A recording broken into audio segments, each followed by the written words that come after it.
Welcome to today's webinar hosted by eLotus, your leading provider of acupuncture continuing education. I'm Donna Chow, your host and your moderator for today's exciting class. For over 2 decades, eLotus has been organizing continuing educational seminars, and today's session is truly exceptional. We have the privilege of being joined by one of the most esteemed Chinese acupuncturists in the country. This master practitioner is over 80 years old, boasting a remarkable 50 years of clinical experience. With a rich background of studying under numerous masters, he is eagerly looking forward to sharing his vast knowledge on achieving the best results with acupuncture.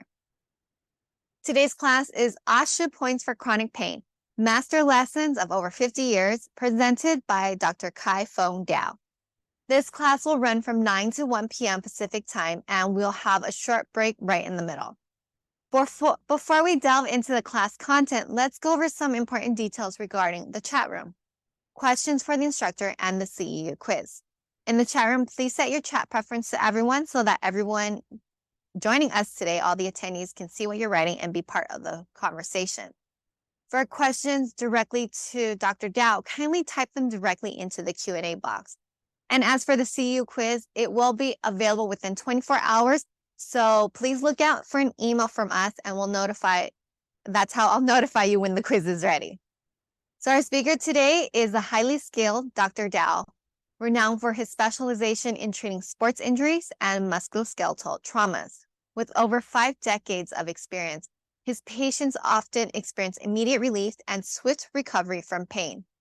Dr. Tiu previously served as a professor at the Chinese Academy of Traditional Chinese Medicine, Orthopedics, and Traumatology, and is a distinguished member of the Chinese Pain Society. Today's class is a unique experience as Dr. Tiu will deliver his teachings in Chinese, with Tina Chen providing translation. This format will mimic the experience of studying at a TCM hospital in China, where you can observe everything the teacher does in the clinic with the aid of a translator. Unlike some TCM practitioners who guard their knowledge, Dr. Tiu is eager to share everything he knows, aligning with our vision of spreading TCM to the Western world. As he speaks slowly and faces some hearing challenges due to age, we kindly request your patience. And throughout the class, he will generously share the essence of acupuncture, offering pearls of wisdom and practical demonstrations so that you can witness and learn precisely how to achieve immediate results.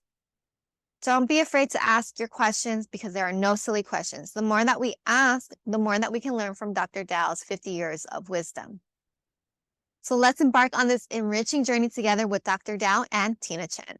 Get ready to gain invaluable insights into the art of acupuncture and elevate your practice to new heights. Thank you for being a part of this extraordinary event.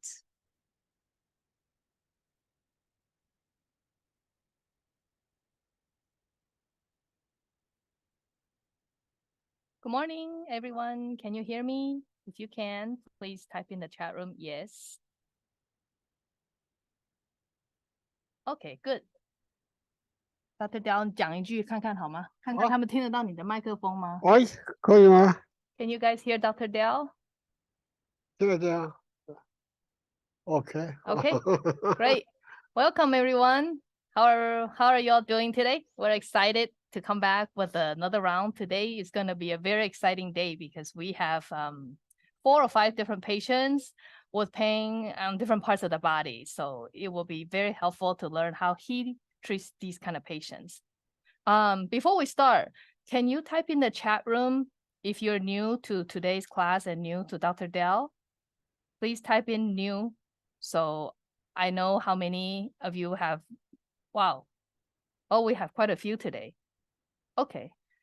So if you have heard Dr. Tiu before at least once and you have tried his method in your clinic, can you kindly write in the chat room too? Like, one is how successful you have found it to be, and then share your experience with us. And number 2 is if you have any difficulties practicing his method and what exactly was the difficulty, let us know.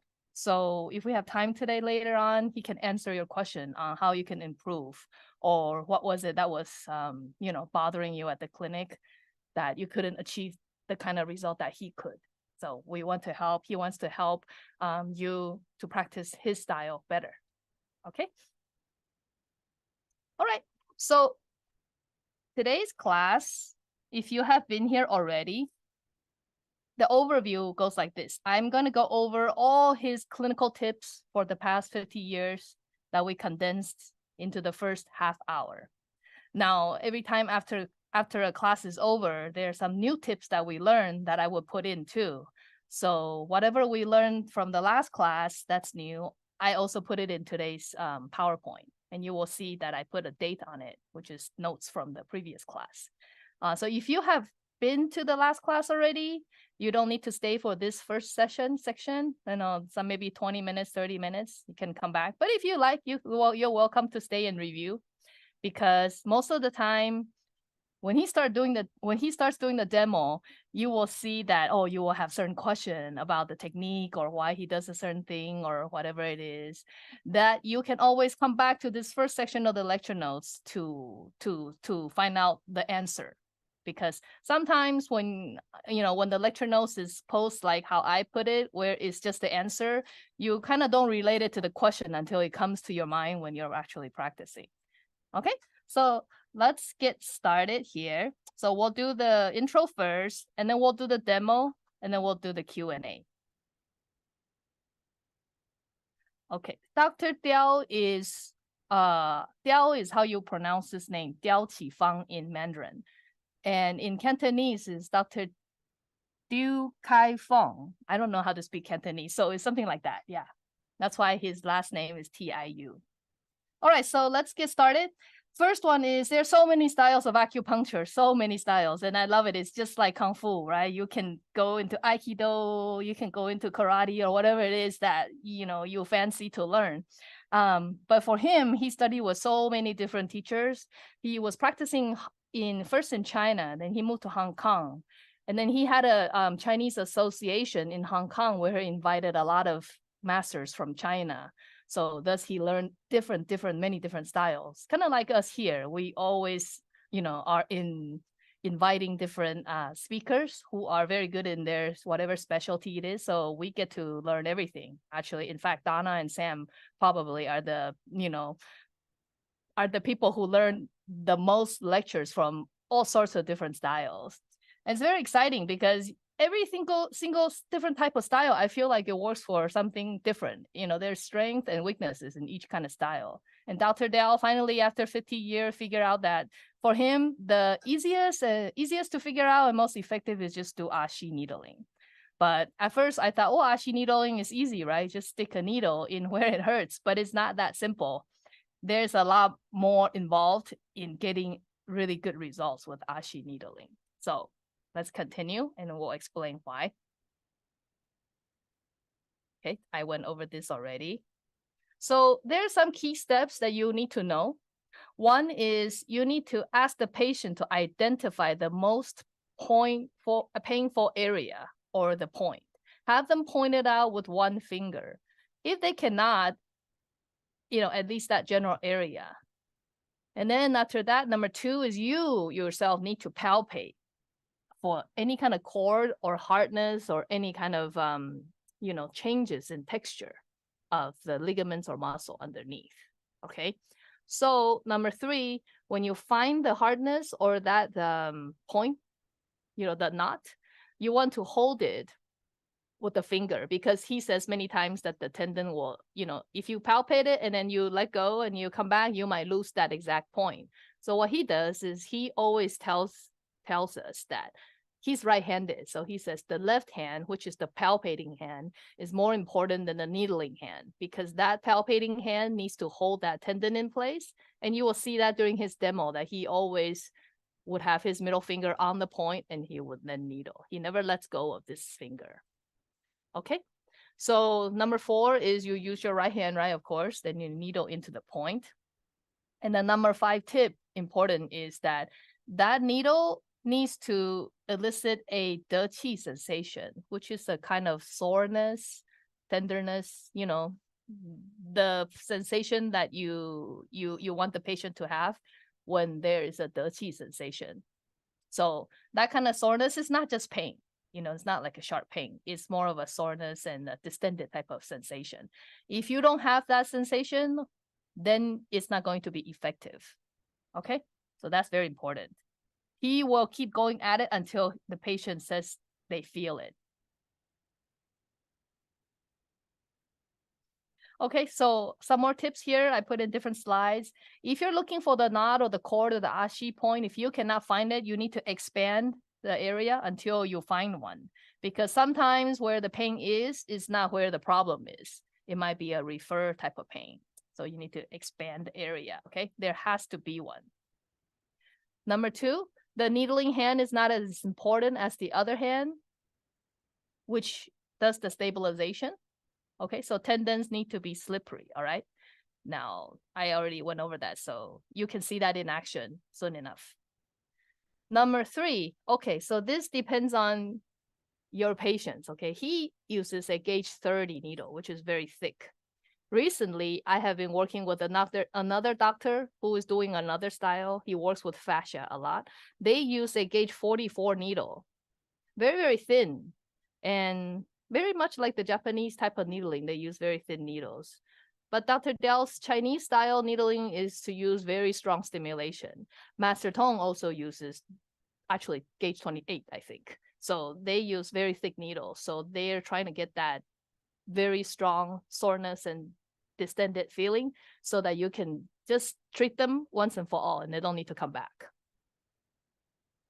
Okay, next tip is he wears gloves when he's palpating because sometimes when he pulls out the needle, there's some blood that will come out. And also he does bleeding a lot in his clinic, so he wears gloves all the time. Number 5, use as many needles as necessary to relieve the hardness of pain because, I've seen him use up to maybe 30 needles, not in one area, in like 2-3 areas. So usually he might use up to maximum about 10 per area. Okay. Number 6, you want to work on one area, which is the primary area, first to attain relief. And then once that area is, okay, then you move on to the secondary area. But sometimes some patients have so many different areas of pain. He would tell them, okay, let's just work on one location at a time. Next time, come back for the second location. Because, it might take a little bit longer than an hour or longer than that, so there are other patients waiting. So he would not treat all the problem at the same time. But that's up to you. Okay, next one.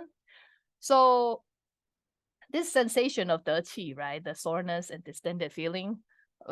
People often ask in all the previous classes that you have this knot underneath the skin, right? Let's say here's the knot, here's the skin.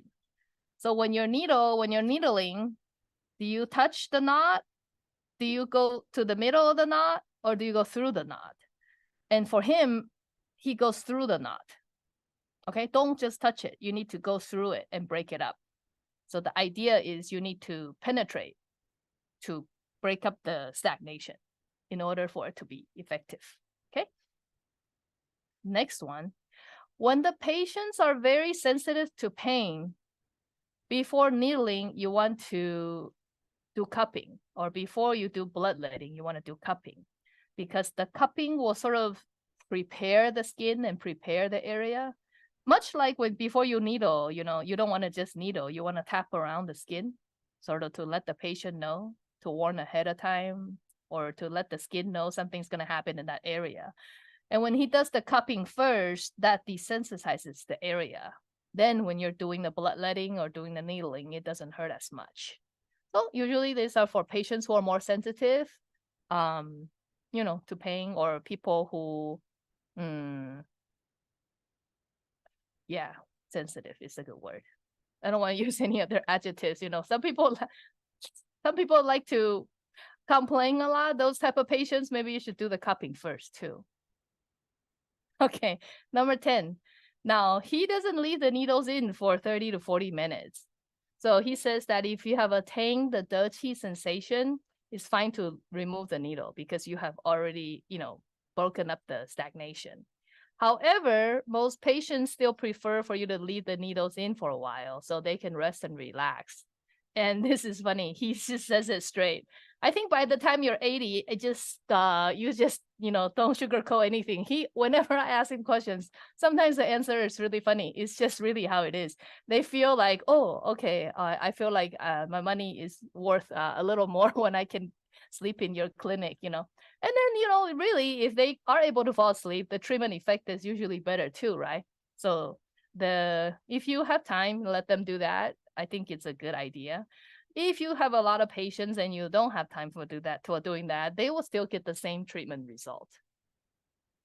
And it's really funny when he says it reminds me of when Dr. Tan was alive back long time ago.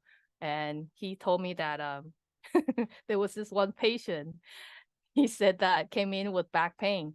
So he treated the patient with only 2 needles. It was fine. And the patient was like, what? Only 2 needles? And it costs $100 or something like that, right? And then Dr. Tan said, no, it's 2 needles plus my 30 years of experience. But then that sort of makes sense, but the patient still wanted more needles. I don't know why. But it's like a psychology thing, I guess. This is more pain to put in more needles, but then nonetheless, they still want that. Okay. So we are good with the intro. Let me go here with the Q&A and see if you have any questions, and I'll ask it, okay? Number 1, is it a stationary or running cupping? Stationary. So he doesn't do the running because he is trying to bloodlet the area of the Ashi point. Maybe you have, second question, maybe you have answered this question in another class, but is this type of Ashi needling or bleeding, cupping bad for a patient that may or may not have cancer? Can you seed something that you do not know about? I'm not talking about an obvious mass, but someone with blood markers that have it somewhere in the body, but may not have been diagnosed yet. Okay, let me ask him in Chinese, okay? Let me take this out. Might be too loud. Okay, 不好意思，有一个人问说，这个病人如果有癌症的话，可以放血吗？有需要都可以的，没关系。Okay, he said if necessary, yes, that will be fine. Meaning, if it's necessary to bleed to address the issue, then go ahead and do the bloodletting. Next question.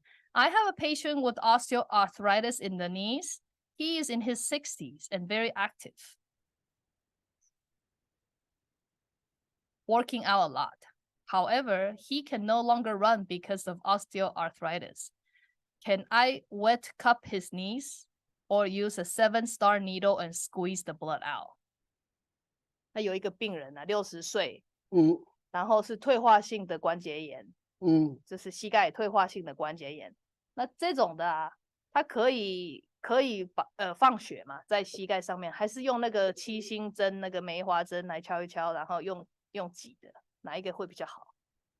可以放血啊，你敲了以后再拔罐啊。可以。拔上面跟后面是不是？啊？膝盖的哪里可以放血？痛点。那痛点如果是在膝盖中间呢，就是在那个。也可以啊，中间也可以啊，中间就那个脂肪垫那边也可以啊。那前面放得了还是放上面？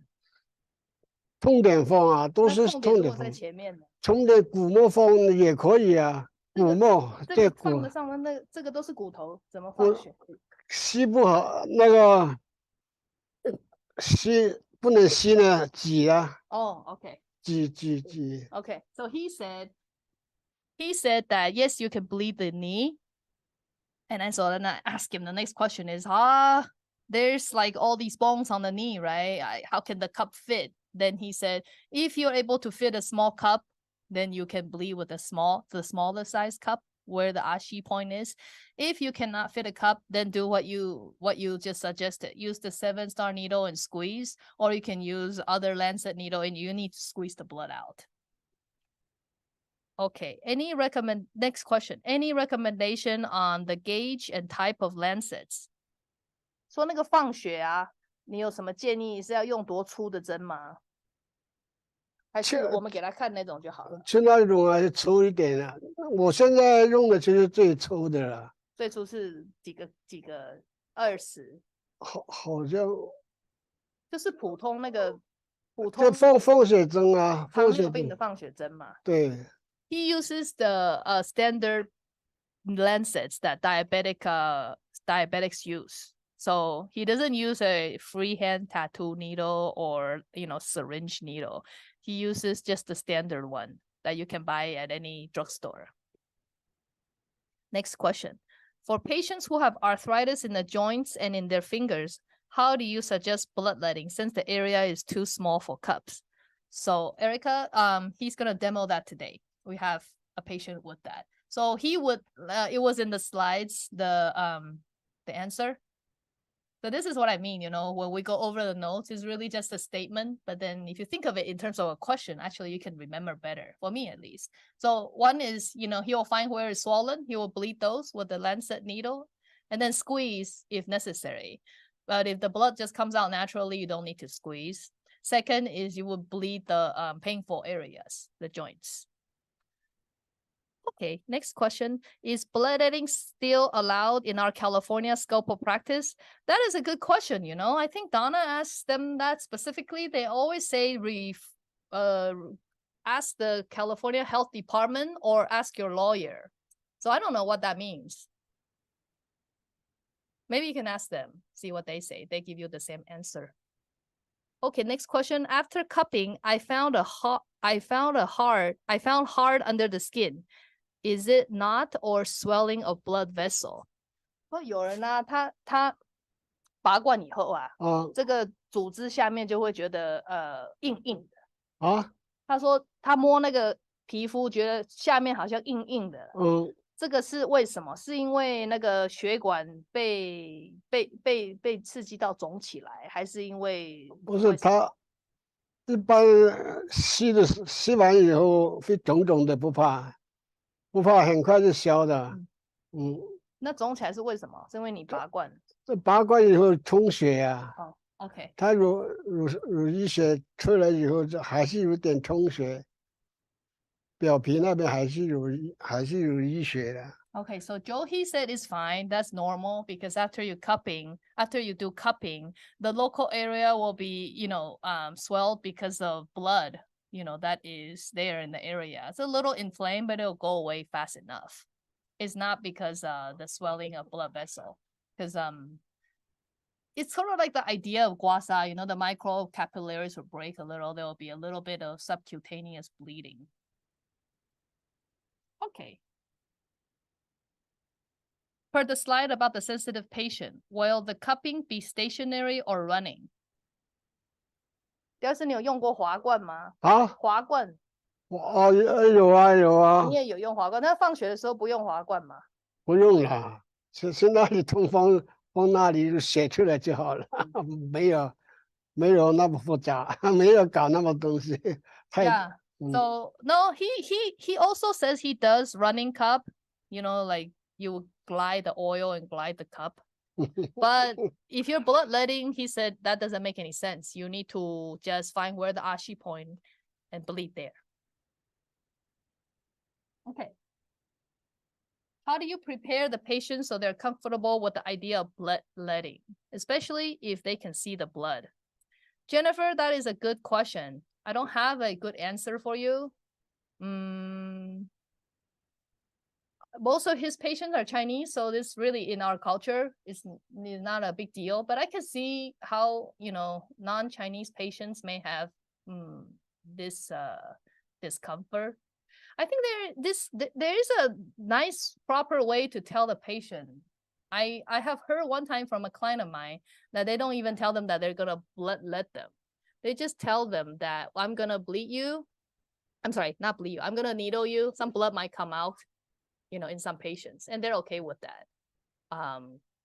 But that's a little bit different than, or at least is milder in the message than, okay, I'm gonna bloodlet you. That sounds kind of scary for some patients. I don't know if you guys have any suggestions on how you convey this message to patients. If you guys can put it in the chat room, that would be helpful. We can help one another find the best way to convey this message to the patients. Okay. Let's see. Go in the chat room.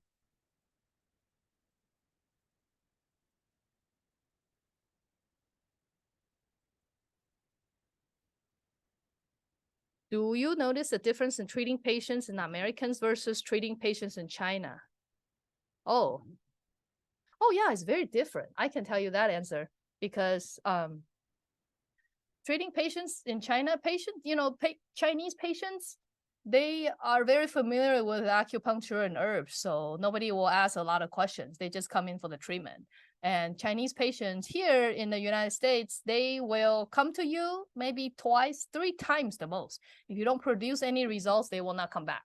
But I feel like non-Chinese patients, they don't understand what this is. They will follow your direction better than the Chinese. And also they will kind of give it a longer time for it to work, because most of the time, they come to us as their last resort.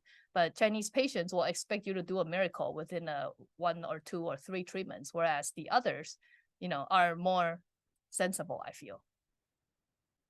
Okay. Yes. Oh, okay.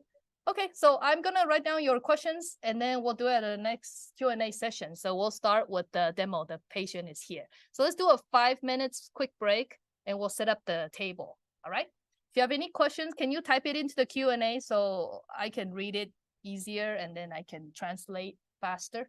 All right, thank you. Let's do a 5 minutes break.